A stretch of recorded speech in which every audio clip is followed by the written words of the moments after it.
وبركاته. الحمد لله وكفى وسلام على عباده الذين اصطفى. أما بعد فأعوذ بالله من الشيطان الرجيم. بسم الله الرحمن الرحيم.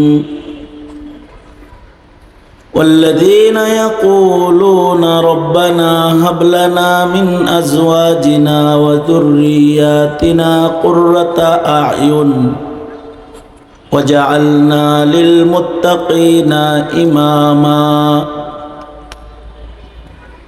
وقال النبي صلى الله عليه وسلم كونوا من أبناء الآخرة ولا تكونوا من أبناء الدنيا أو كما قال عليه الصلاة والسلام. اللهم صل على محمد وعلى آل محمد كما صليت على إبراهيم وعلى آل إبراهيم إنك حميد مجيد. اللهم بارك على محمد وعلى آل محمد كما باركت على إبراهيم وعلى آل إبراهيم إنك حميد مجيد. সারা জাগানো দ্বীনি শিক্ষা প্রতিষ্ঠান জামিয়াতুল মানহাল আল কওমিয়া আয়োজিত মহতী আন্তর্জাতিক ইসলামী মহাসম্মেলন 2025 সম্মেলনের মোহতারাম সাদার, উপস্থিত হাজরাত, বুজুর্গ, ওলামায়ে কেরাম, সম্মুখপানে সমবেত দিন প্রিয়, ইসলাম প্রিয়, দিনদার ইমানদার মুমিন মুসলমান ভাইরা, পর্দার আড়াল থেকে আলোচনায় শামিল মা বোনেরা, বিশ্বজগতের মালিক বিশ্ব প্রতিপালকের দরবারে শকর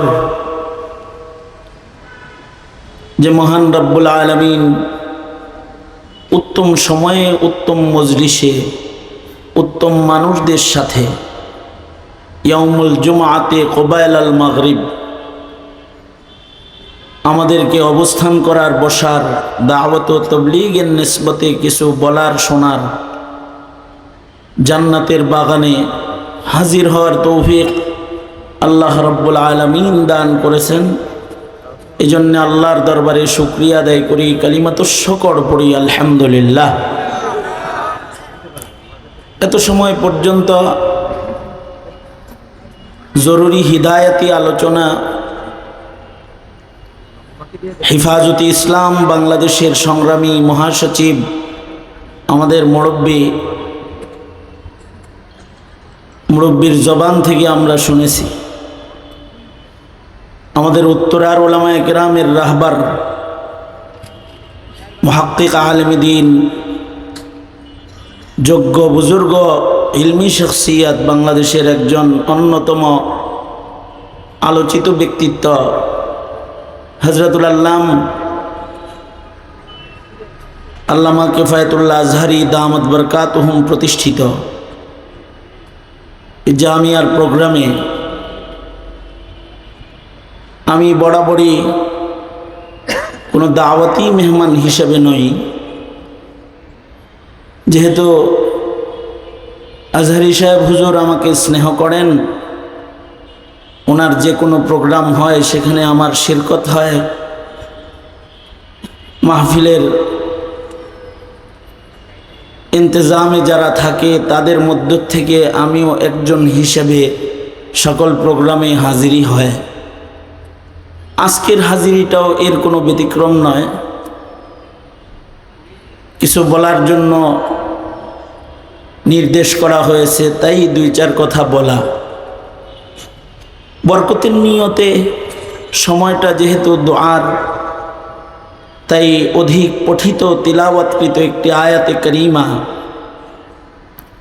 একটি দোয়া আপনাদের সামনে পেশ করেছি, হাদিসের খণ্ড আপনাদের সামনে পেশ করেছি। এইগুলো সামনে করে খুব সংক্ষেপে কিছু কথা।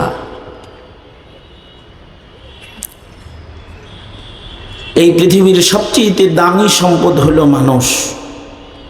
আল্লাহর সৃষ্টির শ্রেষ্ঠ সম্পদ হলো মানুষ।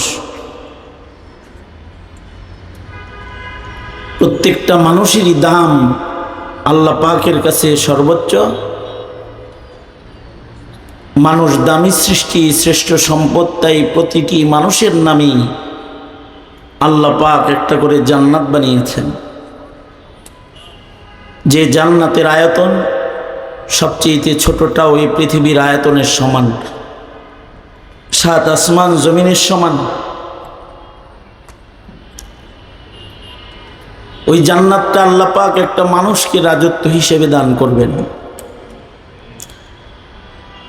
পৃথিবীর শ্রেষ্ঠ সম্পদ মানুষ, তাই পৃথিবীতে যতদিন একজন মানুষের অবস্থান হবে, যে মানুষটা আল্লাহর কাছে পছন্দের, এমন একজন মানুষও যদি পৃথিবীতে অবস্থান করে, লা তাকুমুস সাআহ, এই মানুষটা দুনিয়ায় থাকতে কিয়ামত সংগঠিত হবে না।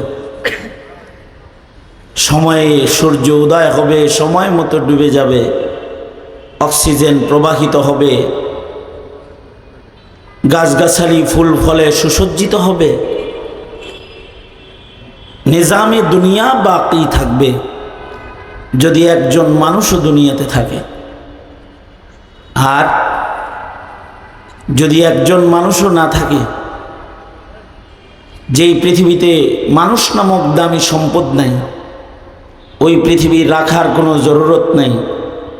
তো পৃথিবীটাকেই আল্লাহ পাক ইসরাফিলকে বাঁশি বাজাতে বলবেন এবং কিয়ামত সংগঠিত হয়ে যাবে, সব ধ্বংস হয়ে যাবে। তবে শর্ত হলো এই মানুষটা আল্লাহর কাছে পছন্দের মানুষ হইতে হবে, যে মানুষটা আল্লাহর মহব্বতের হবে, যে মানুষটা আল্লাহর কাছে জান্নাতের উপযুক্ত মানুষ হবে, তাহলে এই মানুষের দাম আছে। আর যদি মানুষ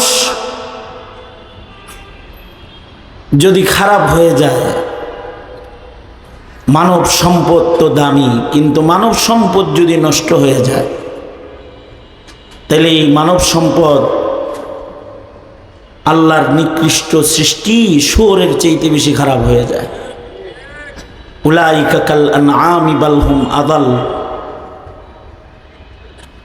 যেগুলো বাতিল মানুষ, নষ্ট মানুষ, ভ্রষ্ট মানুষ,